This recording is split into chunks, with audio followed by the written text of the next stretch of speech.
Alors, c'est une entreprise qui gère la sécurité sociale des travailleurs du secteur privé.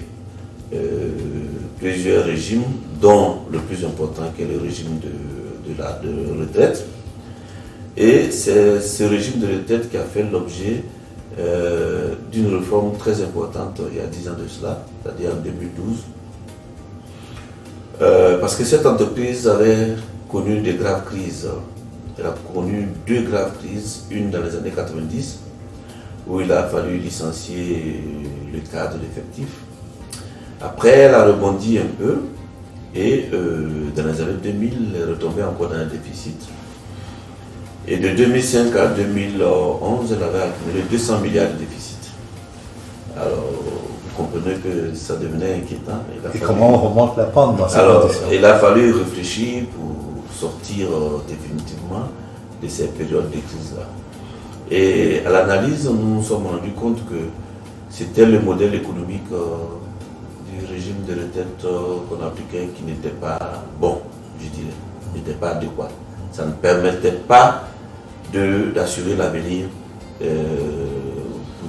la pérennité sur le long terme.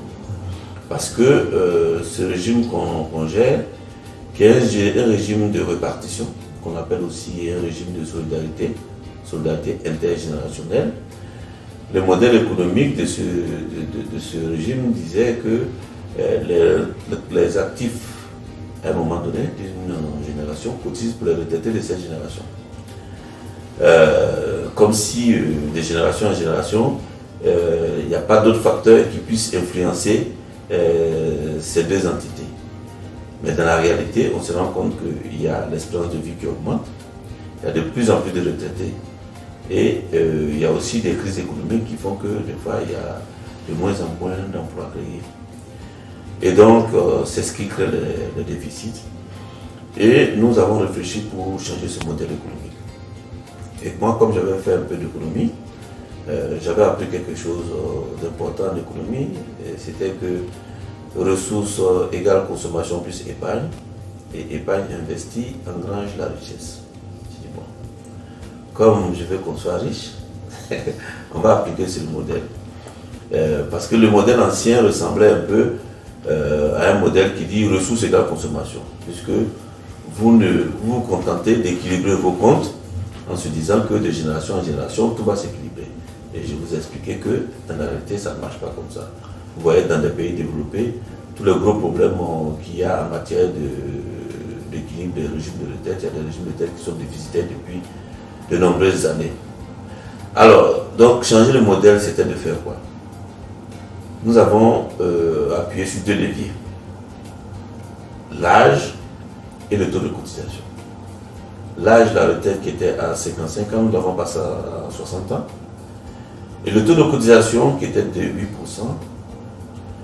nous avons convaincu les partenaires sociaux, qui sont les employeurs et les travailleurs qui cotisent, de passer de 8 à 14%. C'était énorme pour un pays qui sortait d'une crise politico-militaire, puisque je vous parle de 2012, on est sorti de la crise en 2011. Mais on a discuté et ils ont été convaincus qu'il ne fallait pas faire ce qu'on peut appeler une réformette. C'est-à-dire qu'il ne fallait pas passer de 8 à 9 ou 10%. On allait juste équilibrer peut-être sur 10 ans et puis retomber encore dans la crise. Et par la théorie économique que j'ai énoncée, ressources égales consommation plus épargne, il fallait mettre en place un dispositif qui crée de l'épargne. C'est ce que nous avons fait. Et donc, on a reculé l'âge de 55 à 60 ans. Ça nous diffère des paiements de retraite. Et ça nous donne des cotisations supplémentaires, puisque ces personnes vont encore cotiser 5 ans, notamment ceux qui étaient à 5 ans de la retraite. Et nous avons augmenté le taux de cotisation que nous avons passé de 8 à 14%. Dès qu'on a mis en place ce nouveau modèle, on a eu la chance d'avoir le président actuel, qui est le président Alassane Ouattara, qui est un économiste, qui est un financier, et qui très très vite a compris l'importance, les enjeux économiques, financiers et même sociaux de cette réforme, et qui nous l'a autorisé et je dirais même par ordonnance, avant de le faire passer à l'Assemblée nationale, tellement ça permettait de résoudre les nombreux problèmes qu'il avait en face en tant que nouveau président élu. Dès que nous avons mis en place ce nouveau modèle en 2012, la première année, on a fait un excédent de 8 milliards. Là où en 2011, on avait fait 32 milliards de déficit. Et je vous ai dit, en 2005 et 2011, déficit cumulé de 200 milliards. Dès qu'on a mis en place ce système, on a fait 8 milliards en 2012, 33 milliards en 2013, 45 milliards en 2014, et jusqu'à atteindre 100 milliards d'excédents en 2019. Et depuis 2019, nous sommes au-delà de 100 milliards d'excédents. En 2021, nous avons fait 125 milliards.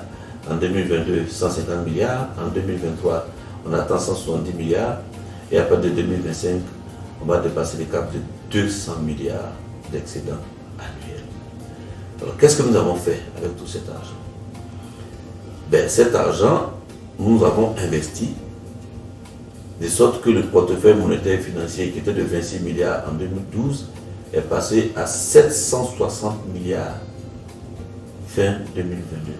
Vous vous imaginez, de 26 milliards à 760 milliards. Et quand je parle de portefeuille monétaire et financier, c'est de l'argent qu'on a en réserve qui est investi dans les emprunts obligataires, dans des prises de participation dans les entreprises,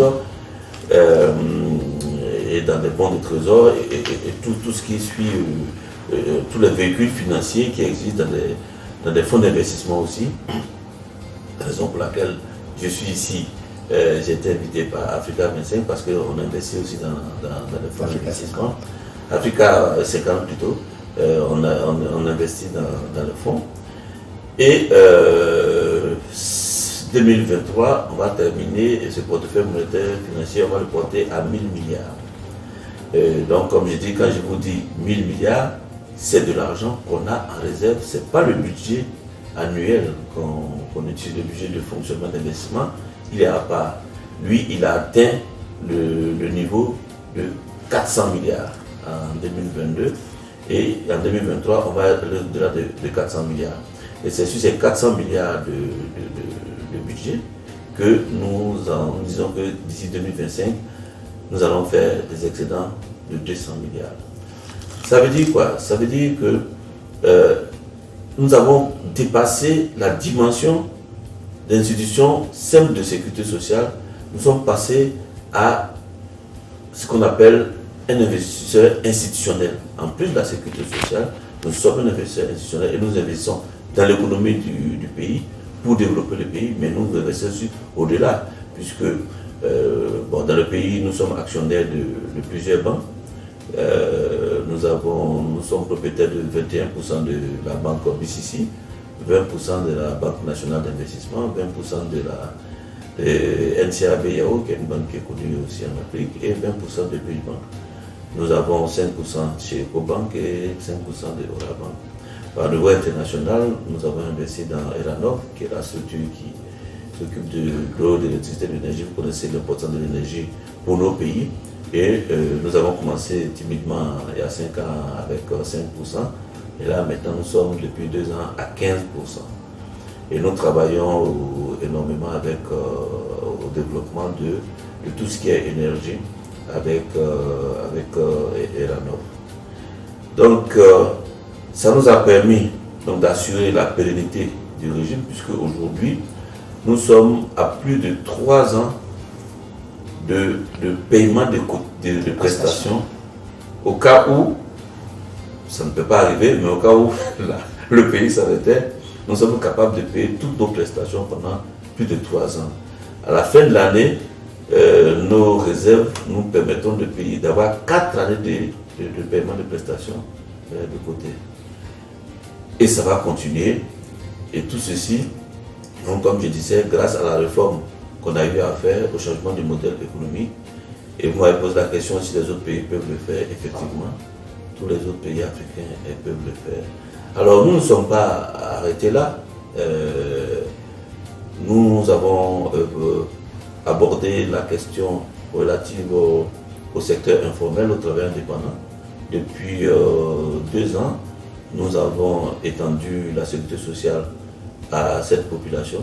Et donc là aussi, ça nous permet de lutter contre la pauvreté parce que ces personnes travaillent pendant des années, mais à la fin de leur période d'activité, n'ayant pas de retraite, se retrouvent, je dirais même, misérables. Donc l'État de Côte d'Ivoire a voulu qu'on puisse réparer cette injustice en faisant en sorte que ces populations aient aussi de la sécurité sociale. Et ces choses faites.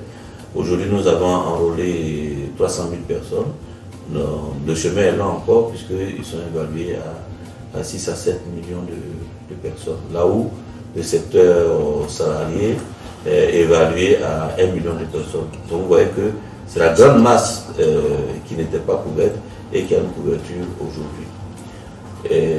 Nous avons profité aussi, grâce à cette santé financière, nous avons profité pour revaloriser régulièrement les retraites, presque chaque 2 ans. Et en l'espace de 8 ans, nous avons fait des revalorisations d'un cumul de 25%, c'est-à-dire une fois 8%, 3 fois 5%. Et nous avons pris l'engagement de revaloriser les retraites chaque 2 ans d'au moins 5% pour maintenir le pouvoir d'achat des retraités. Voilà un peu ce que nous avons fait. Nous avons encore d'autres projets dont on pourra parler.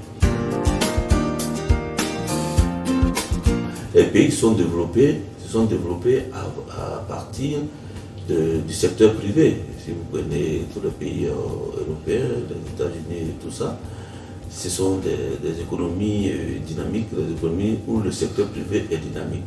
Donc nous ne faisons que suivre les modèles qu'on a vus qui ont réussi. Et ça suppose de trouver des systèmes de collecte d'épargne. Voilà, parce que si la CNPS a aujourd'hui des fonds, c'est grâce à sa fonction de collecteur d'épargne à travers des prestations qu'elle verse. Mais en collectant cette épargne, on a là l'outil de pouvoir être en même temps un investisseur et être utile dans le développement du pays. Nous prenons régulièrement des emprunts obligataires. Les 2 dernières années, nous avons atteint près de 100 milliards par an d'emprunts obligataires que nous avons soufflé auprès de l'État. Et je vous ai déjà dit le plus de participation qu'on a dans le secteur bancaire et financier. Et si nous voulons pouvoir financer l'économie de nos pays, il faut que nous soyons très présents dans le secteur financier et notamment dans le secteur bancaire. C'est ce que nous faisons et de plus en plus, nous allons pouvoir accompagner les entreprises nationales, les entreprises africaines qui sont installées en Côte d'Ivoire, tout en continuant à travailler avec les entreprises internationales parce que c'est une économie, c'est toute une dynamique. Alors, ce thème de panafricanisme, il est utilisé souvent, mais moi je crois que c'est une logique de comprendre que nos pays ont des superficies trop étroites et qu'aucun pays ne peut se développer seul. Et donc, quand on parle de panafricanisme, c'est simplement pour moi que nos économies travaillent ensemble, nos pays travaillent ensemble pour que ce soit des forces financières. Et vous voyez que tant que c'est vu sous l'angle politique, ça ne démarre pas, ça traîne. Mais si on commence à co-investir entre pays, même vous en tant qu'individu, quand vous avez un ami avec qui vous faites, comme on dit, du business, vous êtes très proche, vous veillez l'un sur l'autre, parce que vous avez intérêt commun. Et de toute façon, le pouvoir, aujourd'hui, il est financier. Dans tous les pays, le pouvoir n'est pas économique, le pouvoir est financier. Et même quand vous voyez les grands groupes dont on parle en Europe ou aux États-Unis, derrière, ce sont des fonds d'investissement qui sont propriétaires de tous ces groupes-là.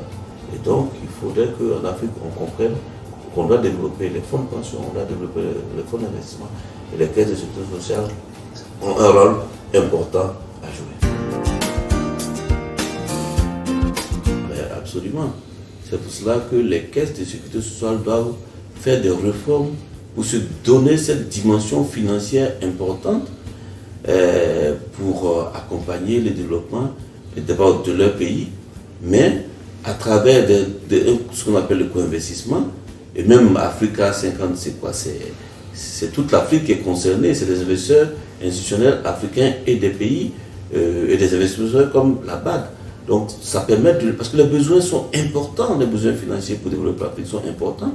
Donc il faut que l'ensemble des pays se mettent ensemble pour créer des fonds d'investissement puissants, des fonds puissants qui vont permettre de faire les investissements dans tous les domaines, l'agriculture, l'énergie, et les mines, et tout ce qu'il faut pour que ces ressources minières importantes dont Dieu nous a dotés, nous soyons capables de s'enrichir avec. Parce que ces ressources-là, elles sont dans le sous-sol, d'autres pays viennent exploiter pour s'enrichir. Il est temps que nous comprenions aussi que nous devons enrichir notre pays grâce à cette richesse que Dieu nous a donnée gratuitement. Alors pour conclure, je dirais que tout le monde dit que le 21e siècle, c'est le siècle de l'Afrique. Maintenant, la grande question, c'est de savoir est-ce que ça va se passer avec l'Afrique ou sans l'Afrique. Et nous voulons que ça se passe avec l'Afrique. Et ça commence par les questions financières pour pouvoir doter l'Afrique de moyens importants nécessaires pour son développement industriel et son développement social aussi. Merci beaucoup. Merci à vous.